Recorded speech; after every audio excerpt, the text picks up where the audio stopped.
उच्च शिक्षा ग्रहण करना और उसको अपनी जिंदगी में सही ढंग से अपनाने वाला इंसान कभी असफल नहीं होता, और अगर वो इसे सही ढंग से अपना ले तो मिट्टी से भी सोना तो उपजा सकता है और अच्छा मुनाफा कमाने के साथ साथ दूसरों के लिए एक प्रेरणा स्रोत भी बन सकता है।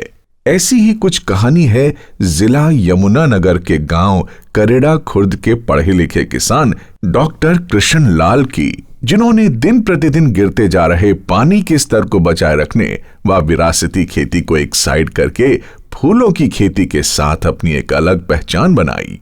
आज डॉक्टर कृष्ण लाल के खेतों में गुलाब के अलावा अमरूद और नींबू की भी भारी फसल लगी है, जिनकी फसल यमुनानगर, चंडीगढ़ के साथ साथ कई अन्य बड़े शहरों की मंडियों में बिकने के लिए जाती है, जो कि सरकार से फूल रत्न का अवार्ड जीतने के साथ साथ फूल रत्न के नाम से ही जाने जाने लगे हैं, जिनका ये मानना है कि कड़ा परिश्रम और लगन आदमी को कामयाब तो करते ही हैं बल्कि एक नई दिशा में भी ले जाते हैं। डॉक्टर कृष्ण लाल, जो पहले विरासती खेती पर ही निर्भर थे, कि इस कामयाबी के लिए उनके बेटे ब्रजेश का भी पूरा हाथ है, जिन्होंने अपनी शिक्षा व ज्ञान के साथ विरासती खेती को छोड़ खेती के नए नए तरीके अपनाए, जिससे न केवल अच्छा मुनाफा कमाया बल्कि पानी को बचाने के लिए भी काम किया, जिससे वो हरियाणा प्रदेश में कामयाब किसान के रूप में आगे आए।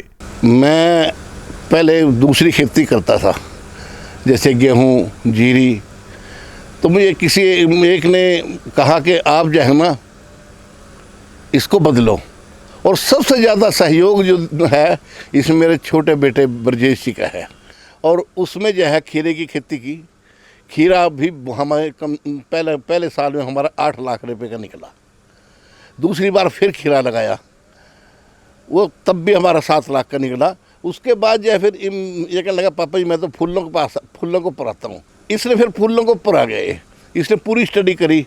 इसने पुणे से जो है ना ये अपना गुलाब, और जरबेरा जो है बंगलौर से। 2016 के अंदर 15 के अंदर हमने ये सोचा कि इस खेती को आप बदल कर देखते हैं। हमने इसको सबसे पहले एक पॉली हाउस का हमने स्टडी किया, मॉडल पॉली हाउस का मॉडल स्टडी किया। तो उसके बाद हमने ये देखा कि इसके अंदर हम 1 एकड़ से 10 से 15 लाख रुपए की मिनिमम आउटपुट निकाल सकते हैं। तो 15 लाख रुपए की आउटपुट का मतलब है कि अगर मैं इसको परसेंटेज के हिसाब से भी लेके चलूँ तो 70 से 80 हज़ार रुपये पर मंथ की इनकम हम एक पॉली हाउस से निकाल सकते हैं। तो उस मॉडल को स्टडी करने के बाद 2015-16 के अंदर हमने इस पॉली हाउस को इंस्टॉल किया। उसके अंदर हमने खीरा लगाया, खीरे में हमें अच्छा बेनिफिट हुआ। फिर उसके बाद जो खीरा का बेनिफिट हुआ, उसके बाद एक बार फिर खीरा लगाया, उसमें भी अच्छा बेनिफिट हुआ। फिर हमने एक पॉली हाउस और लगाया, उसमें भी पहली बार दूसरी बार खीरा ही किया। एक्चुअल में मेरी बैकग्राउंड एक बिजनेसमैन की है। बिजनेसमैन के हिसाब से मैं ये सोचता हूँ कि मेरी प्रोडक्शन, एक बार मैंने कोई पैसा इन्वेस्ट कर दिया तो रोज़ मेरा मटेरियल जाना चाहिए, रोज़ मेरे पास पैसा आना चाहिए, रोज़ का सिस्टम डेवलप होना चाहिए, जैसा एक फैक्ट्री का सिस्टम होता है। क्योंकि मैंने इसको एक किसानी की तरह से लिया नहीं, मैंने एक बिजनेस मॉडल तैयार किया इसका। तो हम फूल पर आ गए। फूल हमने सबसे पहले गुलाब लगाया 1 एकड़ के अंदर, फिर आधे एकड़ के अंदर गुलाब लगाया, फिर जरबेरा लगाया 1 एकड़ के अंदर, फिर आधे एकड़ के अंदर फिर जरबेरा लगाया। अब मेरे पास 1.5 एकड़ गुलाब है और 1 एकड़ ओपन के अंदर है और 1.5 एकड़ मेरे पास जरबेरा है।